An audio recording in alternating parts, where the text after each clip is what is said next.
ఎన్టీఆర్ జిల్లా విజయవాడలో జనసేన నాయకుడు అజయ్ వర్మ మాజీ మంత్రి వెల్లంపల్లి శ్రీనివాసరావుపై ధ్వజమెత్తారు. మొన్న ప్రెస్ మీట్ పెట్టి పవన్ కళ్యాణ్పై ఇష్టం వచ్చినట్లు మాట్లాడినట్లు అజయ్ వర్మ ఆరోపించారు.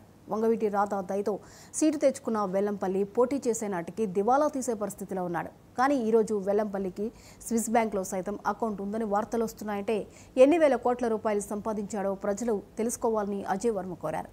ఇంకోసారి పవన్ కళ్యాణ్ జోలికి వస్తే క్షమించేది లేదని ఆయన వెల్లంపల్లి శ్రీనివాసరావును హెచ్చరించారు. మీ ఇద్దరు కుమ్మక్కయ్యి ఆ దొంగతనం కేసు ఆయన్ని నువ్వు బయట పెట్టుకుంటా ఇవన్నీ చేసిన దోపిడీలు మా దృష్టికి ఒక్కొక్కటి వస్తూ ఉన్నాయి. ఇంకా చెప్పుకుంటా పోతే చాలా ఉన్నాయి. వెల్లంపల్లి శ్రీనివాస్ నీ గుట్టు మా నియోజకవర్గంలో నాకు తెలిసినంత ఇంకెవరికి తెలియదు.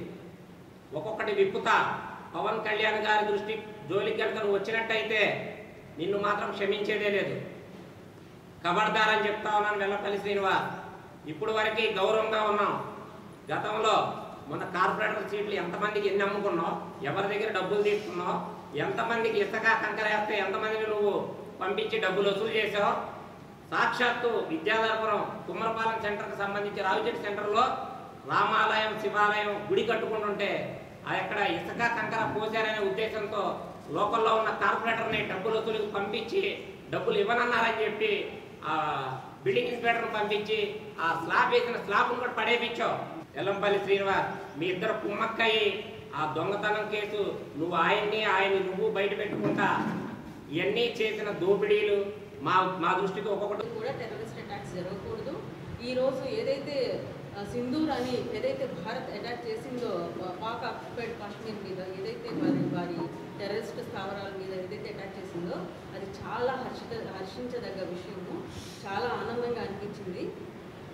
ఎందుకంటే టెర్రరిజాన్ని రూట్ కాజ్ నుంచి దాన్ని తరిమివేయాలి. ఇది మన ప్రధానమంత్రి నరేంద్ర మోడీ గారు తన పరిపాలనలో సఫలీకృతం చేస్తారు అన్న ఇది మాకు ఉంది. మా ముస్లిమ్స్ అందరికీ ఉంది. ఆయన ముస్లిమ్స్ నరేంద్ర మోడీ గారు ముస్లిమ్స్ని వ్యతిరేకి కాదు.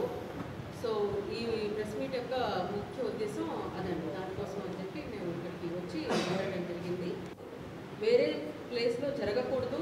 ఇంకా టెర్రరిస్ట్ అటాక్లు దేశంలోనే కాదు వేరే ఏ ప్లేస్లో కూడా టెర్రరిస్ట్ అటాక్స్ జరగకూడదు.